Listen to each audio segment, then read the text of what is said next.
Hello, everybody. So I think I might have jinxed myself yesterday. I got on and I was so excited because I wasn't nervous at all. And I'm like, oh, these are getting so much easier. I never thought I'd be excited to jump on. But today I found myself sitting here for nearly an hour, maybe a little over an hour, trying to figure out how I wanted to present what I was going to talk about today.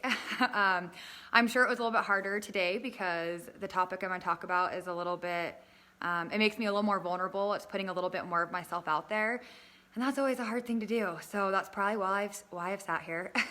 It reminded me of going live that very first time that I did my Facebook Live when I started with Moji Life. Except for it was only 1 hour this time, not 2 hours, so I'm doing better. But today, I'm a little bit more nervous. Anyways, I wanted to talk about, hello everyone. So today I want to talk about, there's a reason why we do everything we do. There's a reason for us waking up in the morning. There's a reason why we get ready each day. There's a reason we go to church. There's a reason, whatever your career choice is, whether you're a policeman, a fireman, whatever it is, a doctor, a nurse, a teacher, a business owner, there is a reason why we do everything that we do. And for me, what I'm going to share today, I think is going to be kind of a no-brainer on why, I guess I took the risk and chose the path that I have. In 2005, I graduated high school. Actually, I graduated high school in October of 2004. I graduated early. Not because I was an amazing student, not because I was valedictorian. It was because I did whatever I could to get by and get the heck out of high school. High school was not my thing.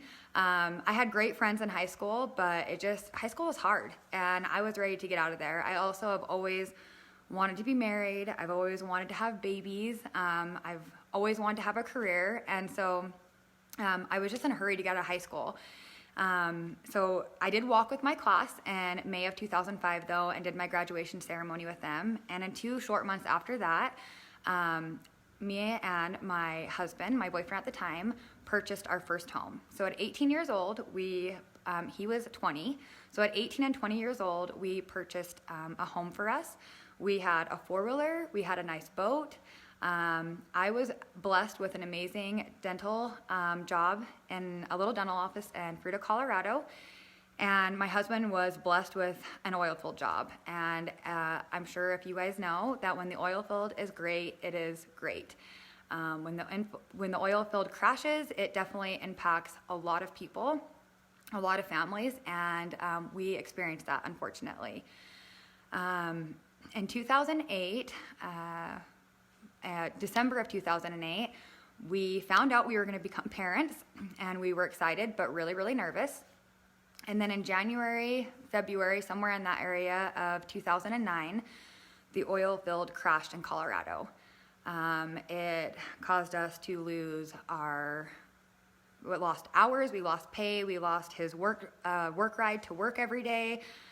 It definitely hurt us really bad. So we spent the whole summer of 2009 preparing to bring a baby to our home, but also trying to keep our home. Unfortunately, there was a lot of programs out there to try to help people, but none of those programs applied to us for some reason. In September of 2009, we brought my daughter Marley home from the hospital. And less than 30 days after that, we had a notice on our door that it makes me sad, I'm sorry. We had a notice on our door when we got home from work that our house was being foreclosed on and we had to leave the premises. And so we immediately that weekend packed up everything. We had heard horror stories of people staying in their homes and trying to drag it out as long as possible, and coming home one day and having a lock on their door and not being able to get any of their property outside of their home. So we didn't want a chance that happening, and we decided the best thing to do was to pack up everything we had and to find a new house. Obviously, we had to rent because we had a foreclosure now on our credit. What we worked so hard for, and at such a young age, we were doing so well in life, thriving in life. We now had lost everything, except for each other. We had each other still, but Love is definitely important, but love does not put a roof over your head, and love does not put food in your tummy, unfortunately. So through this, obviously, there was a lot of ups and downs during it. And I don't remember what year it was now. I can't even think. I got kind of emotional there for a minute. Sorry. But anyways, my husband got a phone call from one of his childhood friends, and he had told him that there was a job opening up in their hometown, and he wanted him to come try to apply for it. He kind of knew what was going on in our situation, and the oil field was not looking good in Colorado. We had to figure out something else to do. Of course, being young still with a baby, I'm like, I'm not moving. Like, I'm not leaving my family. I'm not leaving the town I've always known. I'm not leaving all my friends. I'm not leaving my job. This is scary. But after talking about it for a while, we knew that this was kind of the only choice we had if we wanted to try to get out of this hole. And so we decided to have him go to the job the job interview. And if he got the job, then it obviously was meant for us to move. And if he didn't, then it wasn't meant to be. A week after his job interview, he got the job, which was really good. But with that means that we had to move. And it's hard moving away, especially when you're going somewhere where you really don't know anybody at all. And that's what we had to do. So mind you, in November this year, me and JR will have been together for 15 years, which is a really long time. But when I first met him and he took me to his hometown to a family reunion and wanted to show me his town and like the houses he grew up in, I remember him showing me this town that we live in now. And I remember looking at him and saying, don't you ever move me here, because it is a very small town, like very small oil-filled town. And back then did I know how much I would grow to love this town, and this is now my home. But at the time, so that was hard in itself too, because I was like, I do not want to go there. So anyways, he got this job, and it was a really good paying job. He was working on the workover rigs, which brings in a lot of money. Unfortunately, they're not home a lot though. He did get home every night, or he was allowed to come home every night, but it was really, really late nights. And when the oil field's booming, you work a lot of overtime, you sleep out in the field a lot. So really there was only one day a week we would see him, and that was on Sundays. And so we decided after about a year of doing that, that me and Marley needed him home more. Like, we were really alone. He did have family here, and they're amazing. They did everything they could to make us feel welcome here and loved. And they're like some of my bestest friends ever now. And so I'm so grateful for them. But during that first year, it was really hard, and I felt alone still. And I felt like we needed him home more. And so we talked about him still staying with that company, but doing a different position. That would be a pay cut, but it would allow him to work 8 days on and be 6 days off with us. And that just seemed way better than once a week to see him. So he went ahead and took that job offer. And in 2 short months after of him taking the job offer, I found out that we were having baby number 2. Throw it all on us, right? So it was obviously, with that pay cut, we still were in debt because of the foreclosure. We were young when we bought our house, and we probably should have been a little more educated when we did it, but our mortgage person pulled out 2 loans for us for the house that we did. And when the house went into foreclosure, one loan got paid off, but the other loan did not get touched. It wasn't even seen. So a lot of times when you foreclose on a house, you actually do not owe money. Unfortunately, in our circumstance, because we had that second loan, it did not touch any of that loan. So we were in debt just from our house over $69,000. When you're living paycheck to paycheck, trying to provide for 1 child, now 2 children, you don't even have the extra to put towards that debt. So here we were for years trying to make ends meet, try to make things work, and still try to pay off this debt, which obviously was not working. It was not happening. Then, I guess during that whole time, there was a lot of ups and downs, more downs than ups. Things would start to look a little bit better, like there was a chance, and then something would happen. Well, of course, lo and behold, the oil field crashed in Utah, and we are very blessed that JR has always made it through the cuts that have happened, but he's a really hard worker, and so it doesn't surprise me that he has made it through. The company he works for is a great company, and they definitely take care of him. And so we're very thankful that he has stayed on as long as he has. But when that crashed, we lost overtime and a lot of other things that came with it. And we were kind of back to square one again. We had crappy credit, obviously, because of the foreclosure. So we had no credit cards. We had no savings account. We were still renting, and we were jumping from house to house because you'd move to one house and they would sell it, and then you're trying to find a different rental. And when you live in a really small town, it's really hard to find a rental, especially a rental that meets your standards. And some of the moves that we made were by choice because it was an upgrade, but a lot of those didn't last very long because it was an actual house and it was a nice house, and then those people would want to sell it. So we were only there for a short amount of time. Marley, in the last, which is my oldest daughter, in the last 6 years has been in 7 different houses. She has been to 3 different elementary schools. And so I think there's, in that 7 years of us struggling really bad financially because of the initial crash, the second crash, there's some things that happened in that timeline that really stick out to me, and that happened that made me really aware and know that I had to do something different and I had to provide for my family in a different way.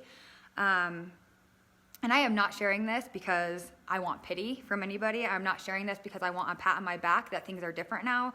I am truly sharing this right now with you guys because I know that we are not the only people who have foreclosed on a house. I know we're not the only people who have filed bankruptcy. I know we're not the only people who lived paycheck to paycheck, only able to put top ramen noodles and macaroni and cheese on our table for our kids. I know people have lived this struggle before, and I know people are still living this struggle. And so that is why I'm sharing this, is because I know that even me sharing this today, it might touch one person to know that things can change and things will change if you try. But some of the huge things for me that really made it clear that we had to do something different was, I think about my daughter. There were so many times where we would have to lie about birthday parties and say they got canceled because I didn't want my daughter being the only one walking in without a gift in hand. And these are little things, right? These are little things, but they are really important things. And these are important things as a mom that you know your child needs and you're not providing for them. I had to take my daughter out of dance. I know there's a lot of people that are on Facebook that live in the same town I do. And this is probably why this live was really hard today, because a lot of our little girls dance together. And I made up an excuse that Marley didn't want to dance anymore because I was embarrassed to admit that we couldn't pay for dance anymore. And she was good at dance. She was really good at dance. I danced competitively as a little girl. My sister danced competitively her whole childhood. And then my husband's sisters all danced competitively too. And so this is kind of in her blood. This was supposed to be her thing, and I couldn't give it to her. I couldn't do it for her. And so that was really, really hard. I remember when Cash was 9 months old, and were visiting family in Colorado. And we got to Colorado, and he just wasn't, something wasn't right. He was breathing really funny. We couldn't figure out what it was. The next day we woke up, and he had a really high temperature, and he wasn't breathing right still. And so we rushed him to the hospital. He ended up being diagnosed with RSV, which is a kind of a really common breathing issue, but we didn't notice it right away. And so it was really kind of advanced, at an advanced stage. And I remember the doctors giving me this list of everything that he was going to need, and he was going to need a breathing machine, and everything was covered from insurance except for the breathing machine. And that was the most important part of his treatment. And I remember them bringing in the receipt with the nebulizer, and I remember looking at my husband we do not have this money in our account right now. And like I said, we didn't have credit cards. We didn't have a savings account. We were screwed at this point. I don't even remember exactly what happened, but I remember I guarantee I broke down. I was looking at my poor little baby who can hardly breathe, and my husband who's in tears because he doesn't have the money to pay for this machine that he needs. And I remember the nurse coming back in, and she had the nebulizer breathing treatment and started putting it on my son Cash. And I looked at her and I'm like, wait, I don't have the money for this right now. And she looked at me and she's like, honey, I've already talked to the doctor, and she's like, we have it taken care of. And I'm just like, first off, thank God for those nice people that helped us, because we really didn't have another choice at that time. We really didn't. And so I'm so grateful for that doctor. I'm so grateful for that nurse, the staff that was there that day. I guess, see that we really were good people and we just needed a little bit of help. If it wasn't for them, he went and got the breathing treatments that he needed. And I don't know where he would be right now. I mean, I'd hope that we would have figured it out. We would have somehow, but they helped us. But it also, as a parent, knowing that you can't provide something medically that your child needs is really embarrassing. It's very degrading. Talk about a loss of pride. I felt like the worst mom ever. And I know for a fact that my husband felt like the worst father ever. Through these hard times, one of the hardest things was to watch the light leave my husband's eyes. As a man, you want to provide for your family. You want to take care of your family. You want to make sure you're giving your family everything you need. I mean, as a woman, we want to do this too, but I think for men, this is like where their pride comes in. And he got to a point where like the life just left him. Like we were struggling so bad just in our relationship because of finances. Everything was just a wreck for us. And it was for 7 years. We lived this, living paycheck to paycheck, digging in our quarter jar to be able to get diapers. Like I kid you not when I say that we literally lived off of top ramen and macaroni and cheese for years. We really did. We really, really did. I am not lying. I was on food stamps for a while. We were a part of the WIC program when my daughter Marley was little because I did not get any milk in with her, and so she had to be on formula. And I'm glad that assistance was out there for us. But when I was doing that 5 years ago, they didn't have a nice card that looked like a credit card going through the grocery store. It was a check that said WIC on it. It was a check that had food stamps, and it was embarrassing. It was degrading. And we shouldn't be embarrassed about those things, right? Like if you need help, that's why it's there, and we should use it and be thankful that we have it. But it's still hard when you never pictured yourself having to be in that situation, being in the grocery store to get just the simple necessities for your kids and not being able to pay for it. You start to feel a little bit pathetic and sorry for yourself, which is where we probably messed up, is we sat and we dwelled in our sorrows and we pitied ourselves, but we really never did anything to try to change our situation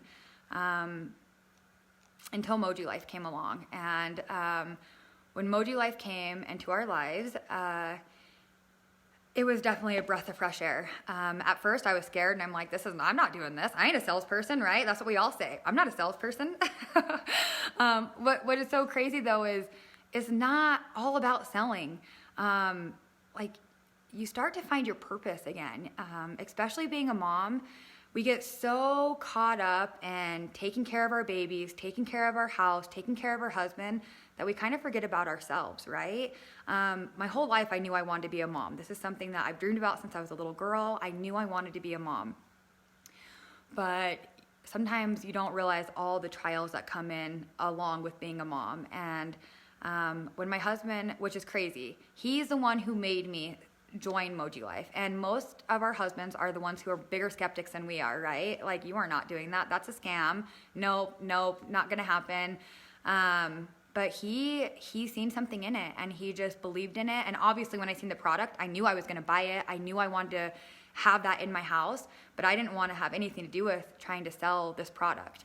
But he kind of just made me. We paid 2 bills late that month to get the kit to be able to sign up, which is definitely a huge risk for us. And at the time, I mean, $88 was a lot to us. And actually the kits then were $85. But to think that we were paying 2 bills late to just be able to do that is kind of crazy now when I think about that. And knowing that I may not have made that money back was really scary. And so I get where that fear comes in when these opportunities are presented to people, because I was just as scared.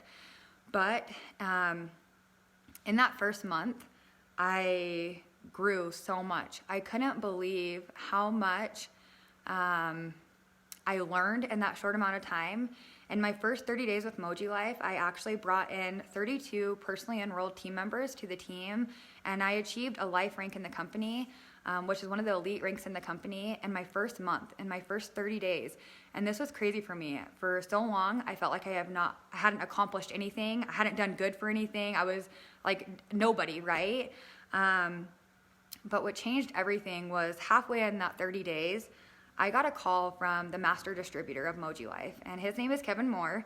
And I don't even know if he'll remember this phone conversation, but I will never forget this phone conversation.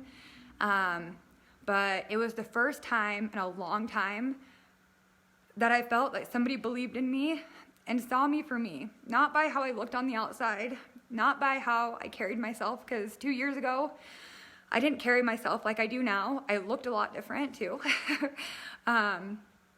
But he seen something in me and he believed me, and he made a phone call to let me know that he saw potential and he knew that this was going to be big for me and my family, and this was going to change everything. And that phone call changed my life. That phone call that he made, somebody believing in me, somebody seeing me for me, and seeing something in me that I didn't even know, I think pushed me to be what he was seeing. It made me want to be what he thought he saw in me. And ever since then, I have pushed myself so hard. A week after that, I got a phone call from the CEO of Moji Life, which I like to have a CEO of a company call and reach out to little old Ashley Sheldon. Like, I was nobody. And he was reaching out to me, telling me thank you for what I was doing, and thank you for the graphics I was making and the videos I did. And it was just so unreal. I just couldn't believe it. And all of a sudden, it all just made sense. Like, this is my home. This is where I'm supposed to be. Like, finally, I went through these struggles for a reason.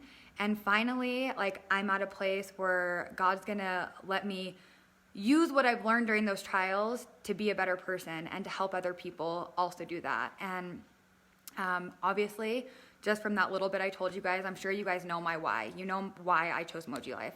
I was not going to live the life that we were living any longer. I wasn't going to allow myself to not let my kids be participating in sports because we couldn't afford it. I wasn't going to be ever worried about not having a backup account, a savings account for medical reasons, to whatever we needed. I was not going to live like that anymore. And in that first 30 days, I realized that this was the light at the end of the tunnel, finally.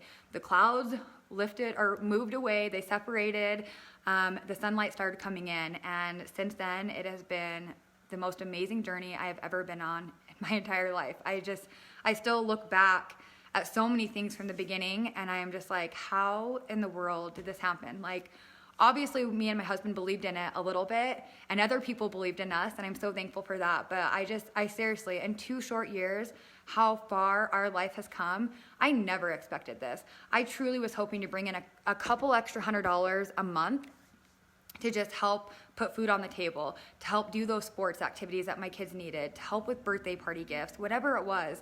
I never expected all of this. And so obviously, now that I have grown and evolved through this journey, my why has evolved as well. It's not just about me and my family anymore. It was for a long time. I mean, I've always wanted to be there for everyone, help everyone. It's a huge part of the culture on the Moji Dream Team. But more so now than ever, my why has evolved to more focused on helping other people, because I know so many people struggle. Like I said in the beginning of this video, love is important, obviously. If you have family and love, that is so, so important. But it's not going to put food on the table. It's not going to put a roof over your head. It's not going to give your kids Christmas, right? My why now is to help other families who have struggled, whether it's they've struggled in the past and are still trying to get out of debt, or because they're still in that struggle right now. I just want you to know, and it may not be through Moji Life, and that's just fine, but I just want you to know there are so many opportunities out there that can help you and can definitely change your life. Obviously, it's going to take work and it's going to take you believing in yourself, but if you get with the right people and the right company, you're going to find that belief a lot quicker than you ever thought you would. Something that, for the Dream Team, we truly believe in helping everybody that comes into our team. Not everybody's coming in to be financially free. Everybody's goals are different. Some people are just doing it for a discount because they love the products and they want them in their home.